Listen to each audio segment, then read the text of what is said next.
retirement? Go. All right, let's call the meeting to order. Al's on the TV up here somewhere. He was. He looks better than that. Okay, so. Yeah. Oh, no, don't turn it around now. We don't want to see that. Yeah, but he's got all those on there now. I don't look any, well, maybe I do look better, but I don't look better. All right, hey, there you go. There, that's better. All right, back. Yeah, don't switch it around. I like it reversed, huh? Yeah. That's what the video camera sees. Yeah, well, put something over the video camera on this side. Well, we welcome the guests. Robert, do you have anything to say? Oh, working them out at the lower level here, so. Okay. Ruben? Okay. All right, you guys have the minutes of the 7-8 board meeting. It's over there, get that down. July the 8th. Any additions or corrections to those minutes?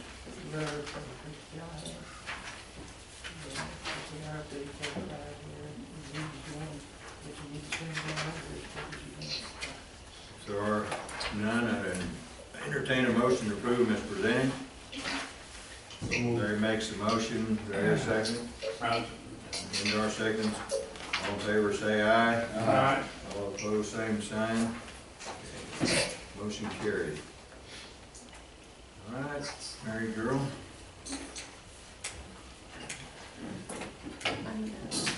Investment report, I will be submitting bids for $1 million certificate of deposit. Say that again, I didn't hear. We'll be submitting bids for certificate of deposit for $1 million for a period of 12 months. 12 months.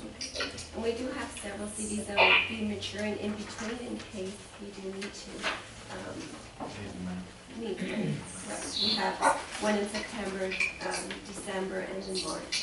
Have you looked at maybe structuring that where you want to put part of it for a year and part of it for a little longer so you get more interest, or have you entertained that idea? You know, kind of like laddering it? Correct, we can do so. But I'm just saying, would it make any difference? I don't know whether it makes any difference or not. I think the longer the term, the slightly higher. They give you 1/1000th of a percent more, right? Correct. Of a percent. Well, yeah, that's good. So you're going out for bid for that. I hope you get some bids, I tell you.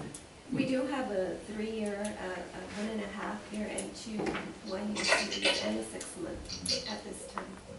So we could entertain that.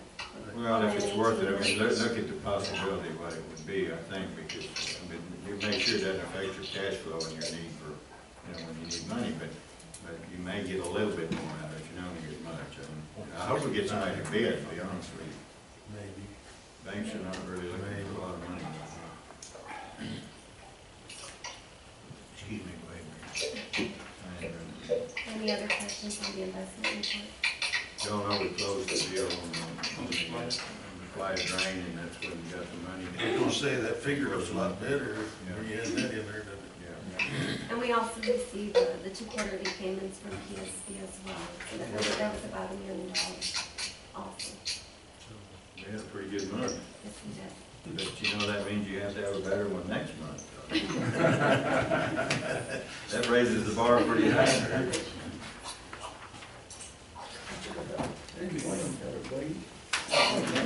Morning, Mike. The next report is our cash flow. Good morning.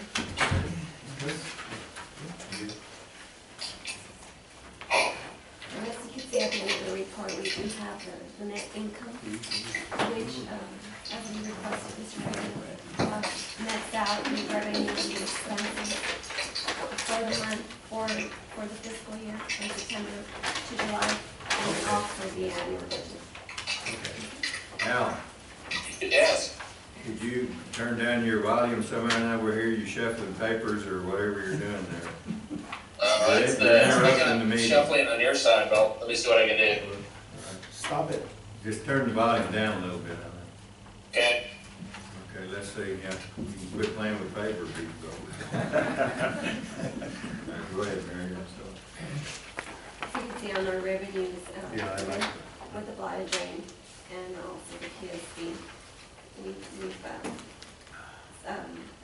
succeeded and beyond our expected budget. Wildest expectation. Yes, yes, and the majority of that consists of the water, our accounting service fees, our PSB lease maintenance fees, our license fees from the engineering department, and of course our PSB. Well, that's good, that's really good. That helps us keep our tax rates down. Yes, it does.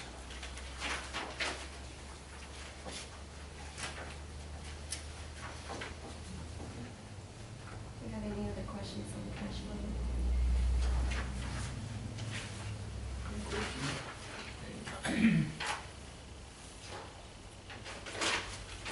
Balance sheet. Okay, on the balance sheet. And what about the fiscal year budget amendment? That will be under the next section. Okay. On the balance sheet, I see, I think we're gonna talk about that a little later.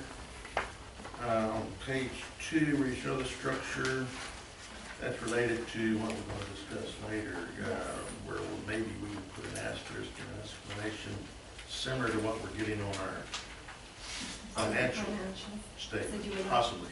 I would like to consider that you would put that down there after we discuss this other thing. Okay, on the monthly report as well? Right. Okay, I would think on the monthly report, it would be good too. okay. But let's see, I think we're gonna discuss that in closed session too, correct? I don't know. It's the structure of the water structure. I've heard of that. Question I is. thought it was H2O. Structure of water. It's not. No, I think you're right. I think you're right. You got that part of chemistry right. The only thing I remember. Well, or we just, I We think can it's go on and there as discuss the it, agenda. If you like, correct. Yeah. Are you good? Sure, I think so too. It's one of the line items. Oh, yeah, there it is, number E. Well, then I'll wait a little bit, we'll discuss it in E, so go ahead. That was the same question I had. Yeah. We'll discuss it in E. What I would suggest is that be postponed for later consideration in this meeting, along with what the general manager has to report. I'm just saying, I'm not saying to do it in closed session. What I'm saying is, Yeah. this, I think it would be more timely to do it later on. Okay. Well, it's at the end of Mary's agenda anyway, she talks about it. It's on the original agenda, part E. It's part E of 4. Yeah. Okay. I'll just wait till we get to, I jumped the gun, sorry about that. Any questions on the $500 check we've got?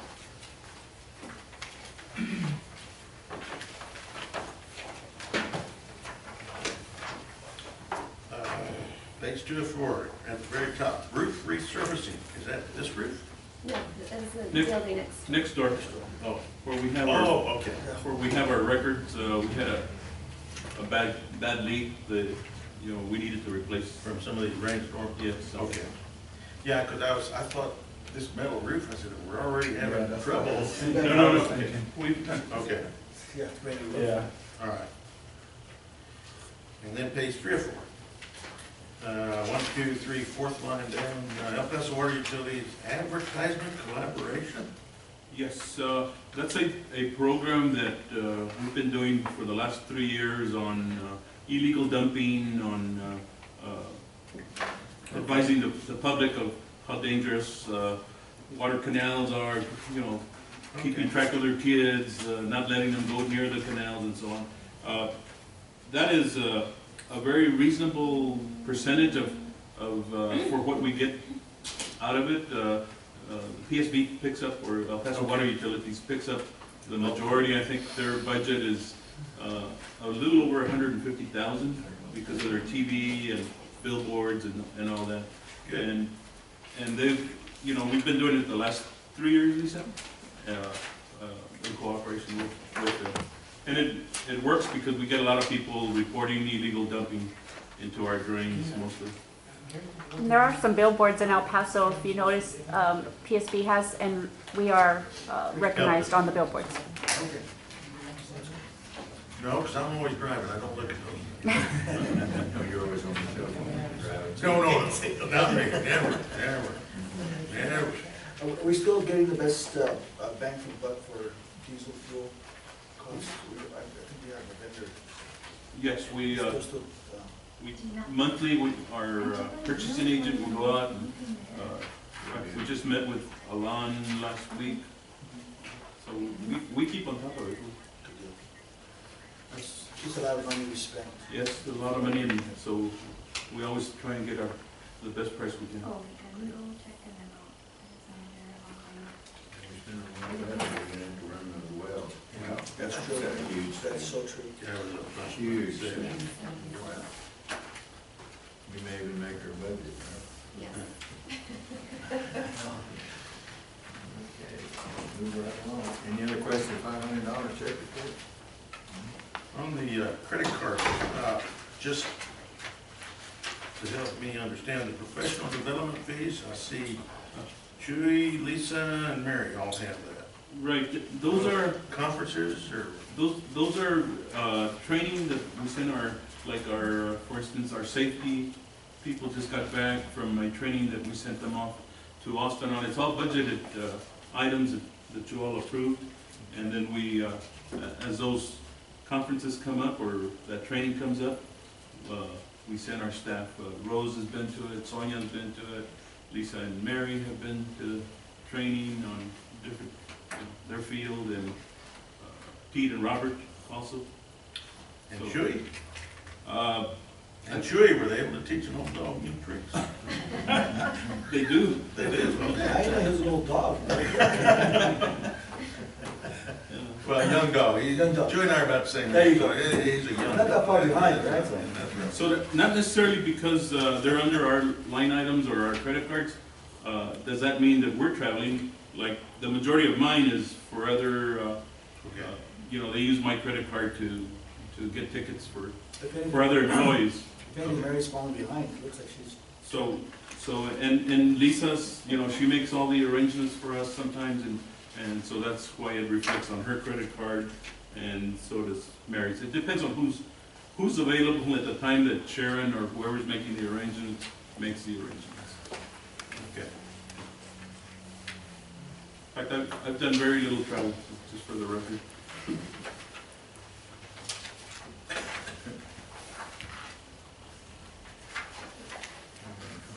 I think this is a report that you wanted to see. Next Yes, report is very- the legal and consulting fee. It's long overdue. Finally, we got too much time on our hands. We actually making extra reports now. That's actually been in the report for the last couple of months. I've also included the line item for the fiscal year budget for each item. Great.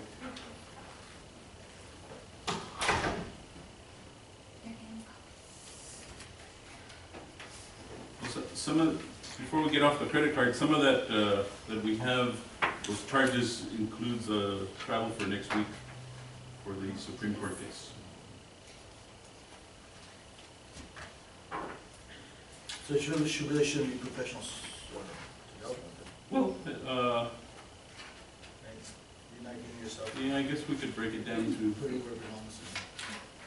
We have that line item to consist of any travel and also any training that any of the employees need to attend. Because I'm all about training.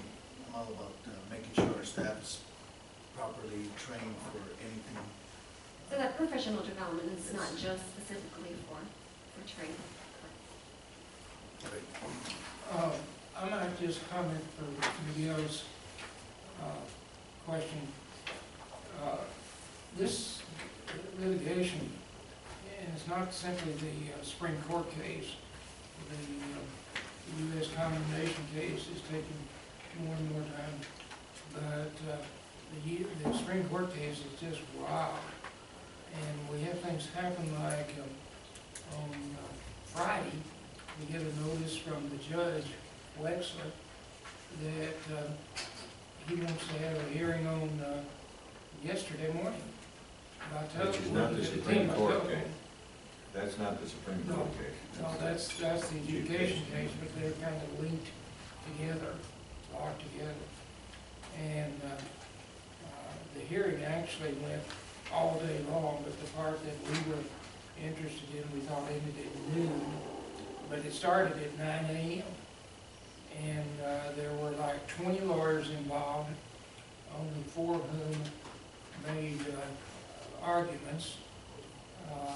And the judge always treats us very well, Judge Webster does, even though we're only an amicus. We're not a party in the adjudication, I think. And I spoke for about 15 minutes, and Hernandez spoke.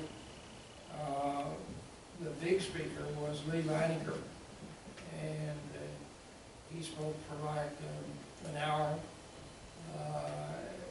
And then my main point is, that came falling out of the blue. I didn't know on Thursday that I'd be spending half the day yesterday in Santa Fe on the telephone. And then yesterday afternoon, we had another conference call, and this litigation gets going.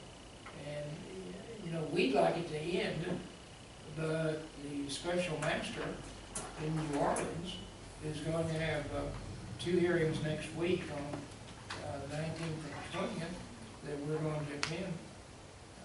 It's like he's inventing the wheel again.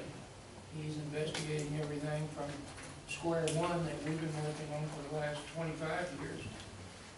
So bottom line is your budgets are not very valid on legal expenses because the legal activity isn't, we can't control it. He's telling us he's gonna blow the budget. He's getting us prepped. It's a nice way of saying, we're gonna blow that budget. I think maybe we quit telling them how much money we got. I think so, better just, We're gonna, don't send Jim that financial statement. Okay. Does that mean you're not going to New Orleans, or are you? I am not going to New York. All right. Gonna help with that budget. Expenses.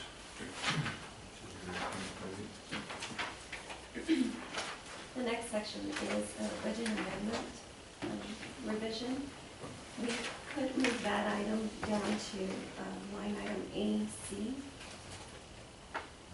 That amendment would be based upon, should the fiscal year be approved and moved to October 31st, that's, this budget amendment is based upon those extended 2 months. Oh, to extend it, Correct. those 2 months. To October 31. Yes. And we can further discuss those on that line Okay, item. all right. In other words, delayed discussing that. Okay. In conjunction with 8A.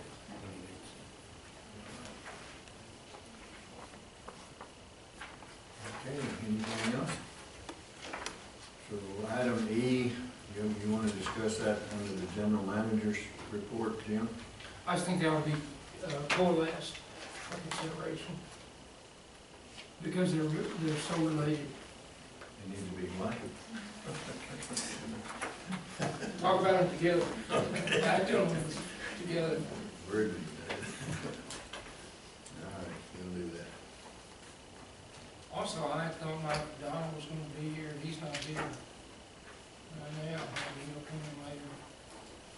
Okay, any other questions or comments about Mary's report? Questions of Mary? Okay, Mary, thank you. All right, item 5. Do we need to do this in closed session? It's on closed session agenda. What We're is bringing about up land? the letter. We tried to get it here yesterday, but somehow our equipment failed and Sharon is, Well, it's about, it's legal matters is one of the it's a things. legal matter, yeah. Need to be in closed Lawsuit, session. yeah. All right. The recommendations of the TCEQ regarding our auditor, is that part of 4E? Well, That can be- it sort of relates Yeah, could be related. to our balance sheets and what's been shown there. Mary and I have worked a lot with Mike and with Ray Larkin, and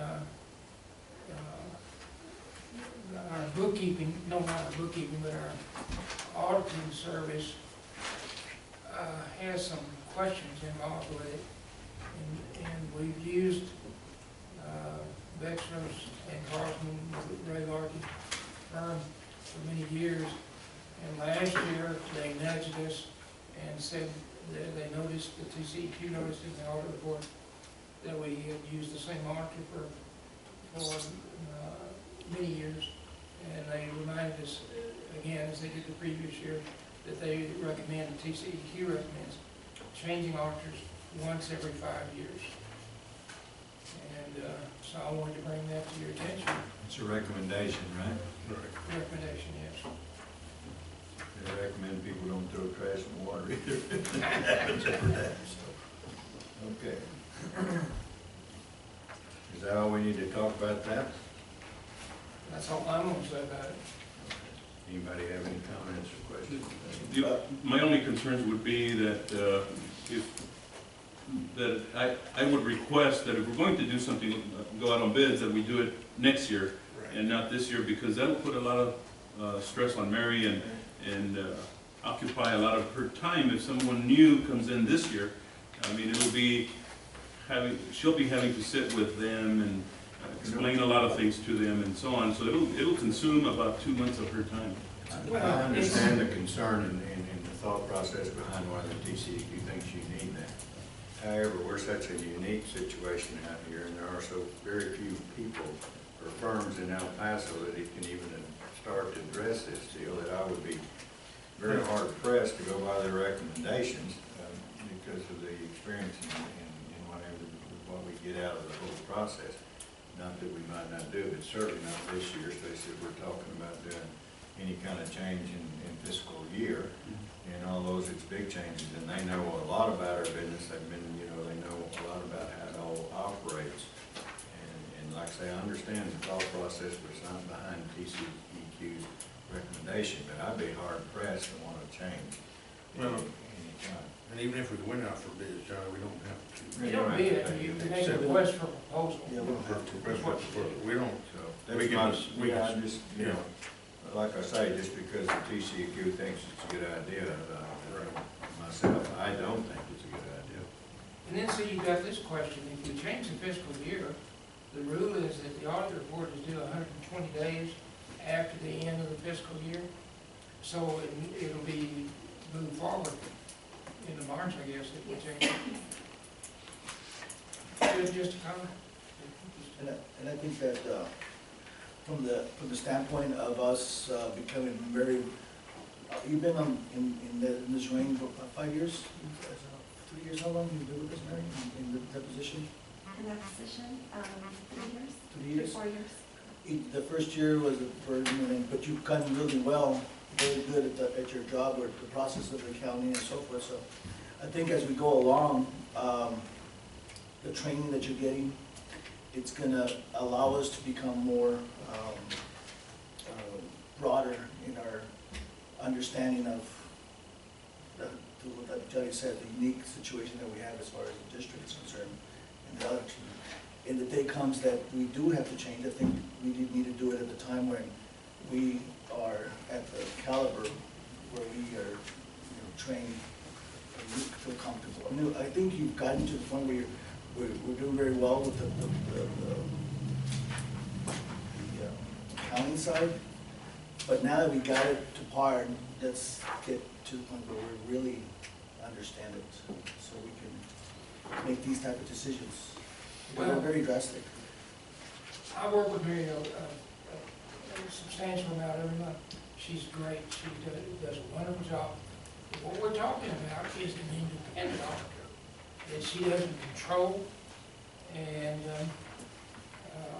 she performs an independent audit. Yes, but we've done a lot of recommendations. We've done a lot of processes, implemented a lot of things that they recommended, which is good. We've implemented many things. And I'm not saying that we don't do what their recommendations are, but my opinion is that those are just recommendations. we in-house need to be competent enough to be able to question anybody that gives us recommendations. That includes our auditors or anybody, or even legal, or we gotta be able to understand what we're doing so we can question, why is it that you're doing, because accounting, the way I understand it is to some extent, it follows the GAAP. And GAAP is, to some extent, there's interpretation, right? And it's about who's more astute about the laws of, the rules of accounting. Well, Miguel, is very complicated. We've got the financial recommendations for financial reporting from TCEQ, and we have had extensive meetings with Mike O'Donnell and Ray Larkin, as I said, because it's hard as heck to, as you suggested, to fit the normal TCEQ recommendations, which are for all kinds of different districts. Some are private ownership, they're not even government entity. But to fit that into our unique participation in a federal reclamation project, It's just very difficult. It's a very difficult thing, it's a tough task, and it's something that we gotta be very careful when going into it. And obviously not you, like our general manager has indicated, but we be very careful so if the time comes that we do something, we think it out and decide that's what we're gonna do or not gonna do. So. Let me mention one thing on that. You could in effect go along with the recommendation of the TCEQ in requesting proposals from firms. What you do at that point is that you make a decision as to whether or not the submitting entity, you evaluate them. So basically, you could get these proposals, you evaluate them, and if you felt like that the proposals that you received were indicated that you ought to continue with what you have, I think you can do that and maintain the continuity that has been developed over a number of years, but at the same time you've exceeded going along with the TCEQ's recommendations. So anyway, I think you can keep that in mind. All right, a lot of good ideas. We'll deal with it a year from now, maybe. Number 7, Rose.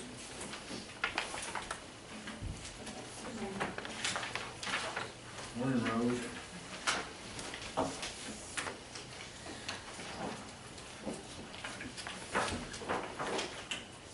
The first item that we have are review tax reports and adjustments. We have one adjustment for this month, or say last month, July. Lot 5, the size of acreage is 86 hundredths of an acre.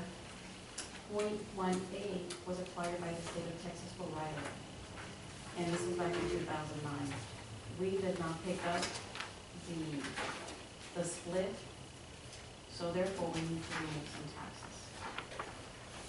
This will cover the amount of $9.08. It will cover the 2014, and that's $7.82, and the 2012, $1.26 in penalty and interest. And just for information, the property owner did pay the 2013 taxes, and that was a voluntary deed. The total amount of adjustment is $9.08. And you need a motion to approve the adjustment. I hear a motion to approve the adjustment. Endora makes a motion, Larry seconds. All in favor say aye. All opposed, same sign. Thank you. Okay. Our next item is the El Paso Public Service Board lease system assignments. This is a joint program with the El Paso Water Utilities. Today we have processed 1,073 leases, collected $107,300,000 in processing fees, and collected $25,990.24. And this is a program that we started back in 2013, and it still continues, and it is a successful program. Tremendous. Public Service Board is paying delinquent taxes, and the property owner, and in return is getting some compensation, $2,500 per acre. Tremendous. it's always been delinquencies have always been like, what do you do with these things? And how do you ever clean it up? And this program is going a long way to clean it up. It's fine. And I have more good news for you after we cover, going deep about collecting taxes. I got some good news there. Oh, you got some good news? On our tax comparison, 2013 versus 2014, we are ahead compared to last year. We're at 98.1738% versus last year at the same time we're at 97.7548. You're part of that increase is because of that program too, I would It suspect. sure has helped. It has. And just to take a note, the previous months in the comparison, there were some arrows I didn't have the information for March and April last year. You'll notice there's no more arrows. I got some numbers for you now. Okay. There's one way for that information. Our next item is report on taxes and interventions by the water district. We have presently 165 tax suits. Of those, we have had 3 that were paid in full last month. In updating this list, we have 2 accounts that have bankruptcies. There are 3 that have tax deferrals, so those will be removed from the list. And we did have 1 account that has been non-suit. The good news about it is that Mr. Sutton recommended a couple months ago is how can we help those property owners. We have identified those properties, either inside the city limits or in Socorro, so we decided what entity they can lease the water rights to, Public Service Board of Laurel Valley Water District. And we completed the list, and last month we met with the Library Logan Blair law firm, and they're gonna come on board with us in September. We're gonna send out a notice, and Public Service Board and Laurel Valley Water District, they're in agreement. We're gonna accompany that statement with a flyer, and it'll give you information about the water right leasing program. If the people opt to go ahead and lease their water rights and what have you, do they have to pay some cost to, Public Service Board does not charge a processing fee. no, I was talking about the lawyers and the No, ones that sir. have had the suit. No, sir, there is a 15% collection fee. We do have a contract with them. There is no additional fee. But will Lower Valley or El Paso pay that in addition to the rest of it? Lower Valley is not paying delinquent taxes, the Public Service Board is, and it is covered. It's the 15% collection. And the fee, okay. Yes, sir. Rosie, I couldn't hear you. Who is the law firm that showed up, Lineberger, Bolton, Sampson, and Blake. and who do they represent? They represent us, and also the They're city our of tax from the suits, county. Well, they're the same people we've been using? Yeah, Yes, sir. forever, yeah. Okay, Online. I'm sorry, I couldn't understand what you were saying. And we had a meeting with them, with their entire staff, and they agreed to do whatever we need to do to collect those taxes. And And all the taxes. those other entities, I mean, Lower Valley should pick up the delinquencies too, but whatever. But if they'll pick it up, it'll happen. If they don't, you know, and people will have to come out of their pocket with some money, probably Yes, sir. ain't gonna happen. So, we're right now waiting for word from Lower Valley Public Service Board. They come on board. We'll show you for September 1st, notice with a special flag. That's good, that's good. Maybe we can get some of those off of that list. Yes, sir. Probably a lot of them. If they have the opportunity to get off of that deal and it not cost them any money, it's a, no-brainer really, and a win-win for everybody, so hopefully. And that That's was due great. to your suggestion, Mr. Strauss. Oh, it was? We pursued it, yes, sir. Well, even if line hog finds an acre there once in a while, I suppose. And that's all I have. Thank you. Good job. You have any questions of, anybody have any other questions of Rose? Thank you, Rose, keep up the good work. Thank you.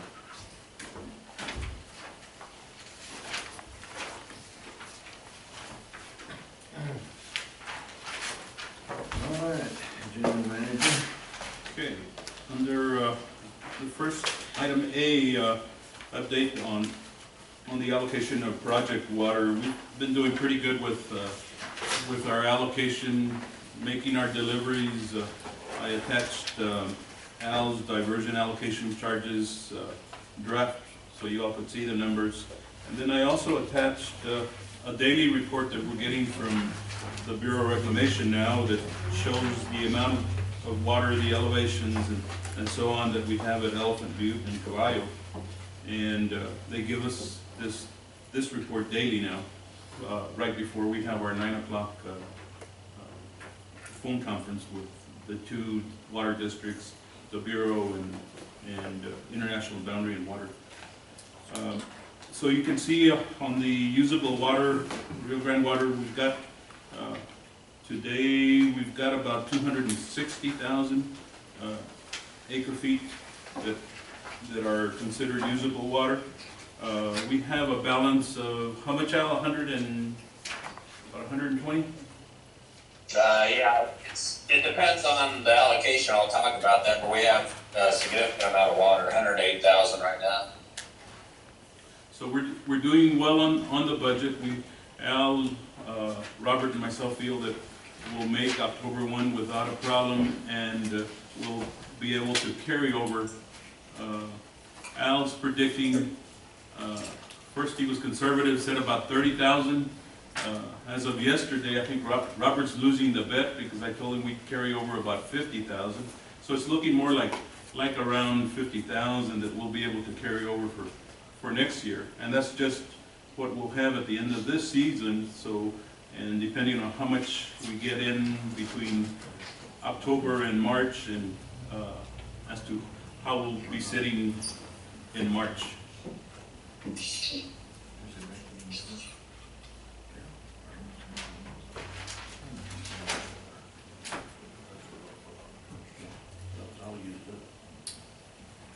So the differences have been, you know, there are some pecan farmers that are close to running out of water, so we'll, you know, the next board meeting, you all will have to decide whether we go off allocation at that time, or what to do at that point, depending on Al's recommendation also.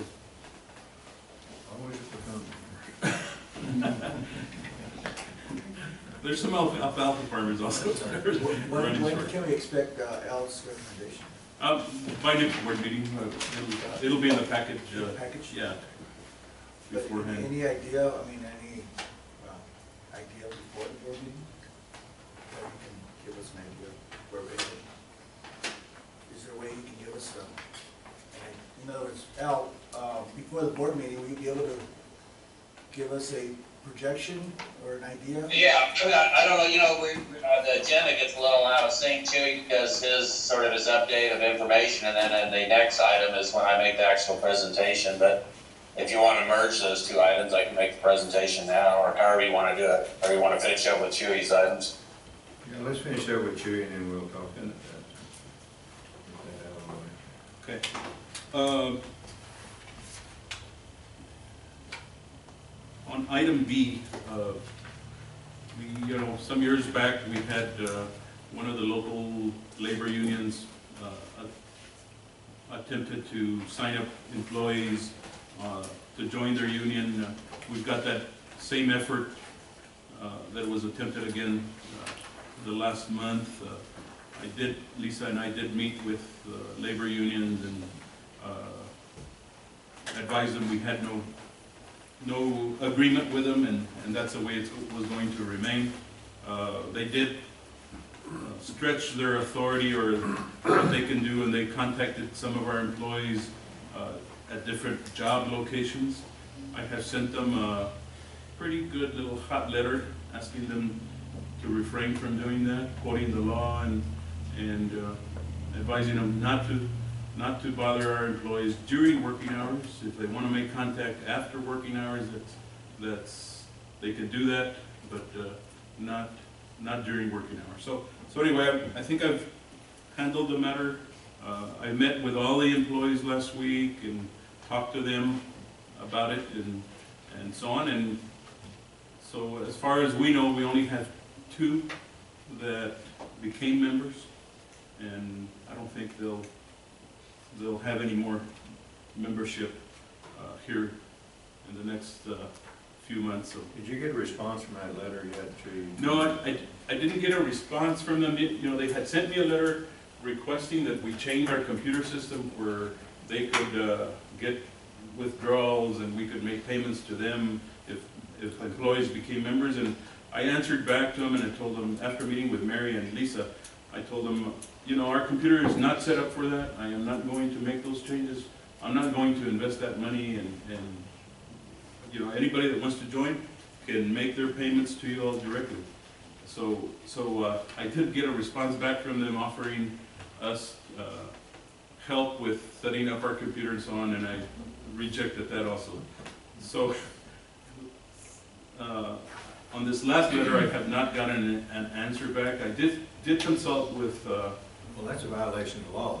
Yes, it is a violation of the law, and I made. Wondered how they responded to it. Quoted that, and I did discuss with C.B. Burns that we've used in the past, and she's very knowledgeable of those issues. So Lisa and I did talk to her on the phone a couple of times, and so we've been consulting with her on that before we send anything off. But That's good. I just wanted to advise you all that that had occurred, and that you hear it from us and not from anyone else. Well, she talked to me and I researched the law. And I think the policy should simply be to comply with the Texas law, including the Texas Labor Code. And I would appreciate, Judy, if you're talking to anybody else, include me in on what's going on. Let me just see anything in writing. But you know, Texas has a right to work law. And these guys may or may not know that we cannot contract to have a closed shop.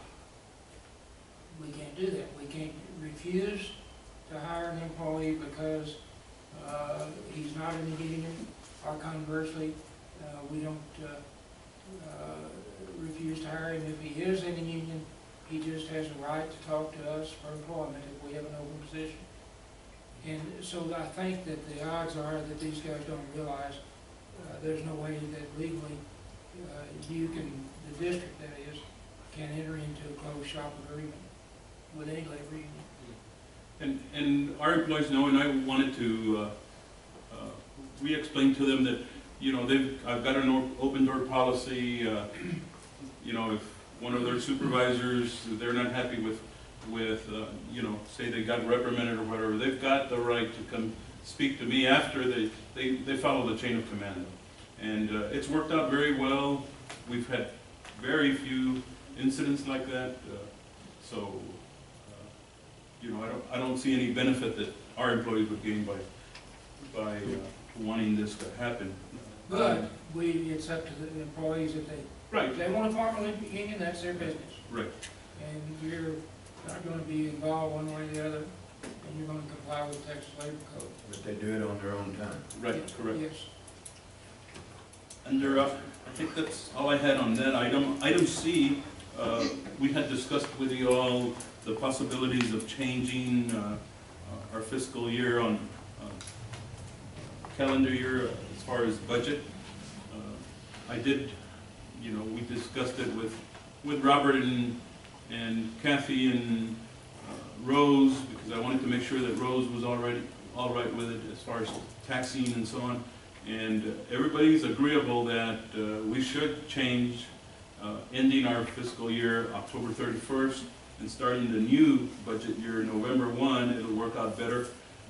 Mary's talked to the auditors about it. She had some questions and she got those questions answered, and I think it would be a plus for all of us. I have one question.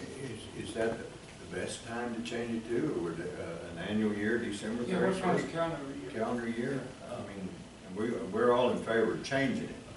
But when we do change it, let's make sure we change it to the most convenient or the most usable, I guess, time frame. You know, I was wondering, when you were talking about the October 1st, why we don't just make it December 31st, January 1st, calendar year, but I don't know.